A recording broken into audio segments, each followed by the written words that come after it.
It can't happen on Bitcoin because Bitcoin's blockchain is not fully programmable. It's a very limited programming model, and it's not designed for this. It's designed to be immutable, right? It's not designed to support a whole software stack on top. It was like the spec is just to store value and to use as cash. So the Bitcoin blockchain by itself is not designed to do this. There are efforts to kind of build around it to enable this in some other way. There's a kind of project being done called Stacks right now that's basically kind of like a side chain to Bitcoin.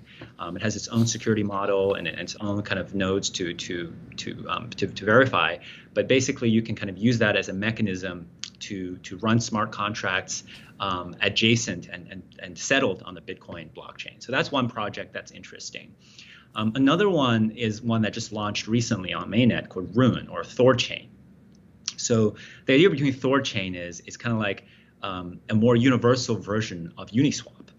Uniswap is a protocol that is probably the most popular application right now on Ethereum.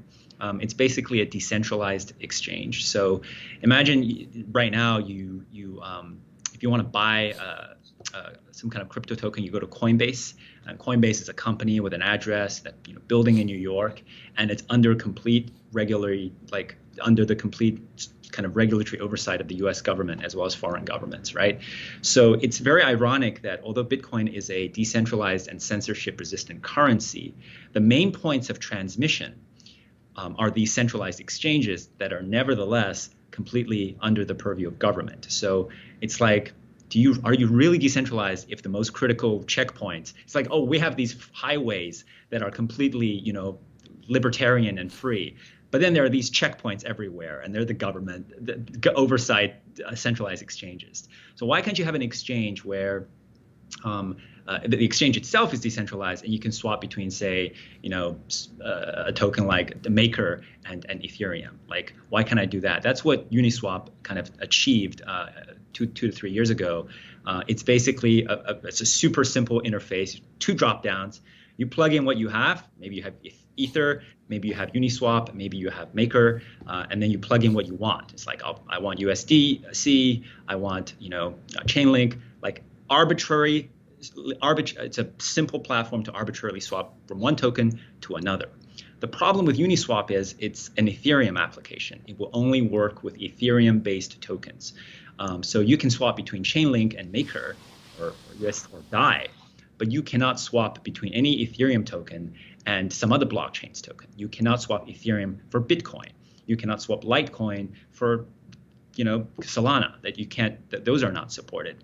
So given the success of Uniswap, the desire is to build a universal decentralized exchange that will let you exchange tokens from any blockchain to another blockchain. That's the dream. And various proposals have been kind of developed to do this over the years, and none have really succeeded in the correct way, which is fully decentralized, no wrap tokens and things like that, until Thorchain, which launched basically this month. And with Thorchain, the big killer use case, or one of the killer use cases, is that it connects to the Bitcoin blockchain. So for the first time, if you imagine every blockchain as these kind of like separate nations or separate internets, obviously you want to establish trade routes. You want to connect them together, right? We don't want isolated islands. We want them to be connected together. So Thorchain is the first time that you can do kind of exchange-based swappage without wrapping tokens between the Bitcoin blockchain and the Ethereum blockchain, as well as the other ones being added. Mm-hmm. Yeah. Can people try out Thorchain right now, or is it kind of like really hard right now to do? They can try it out. I haven't tried it out personally, but the protocol is live and millions of dollars are being exchanged on it. But it's literally the first release. So think of it as like using Facebook version 0.5 beta. So don't put serious money in it. Just like it's early.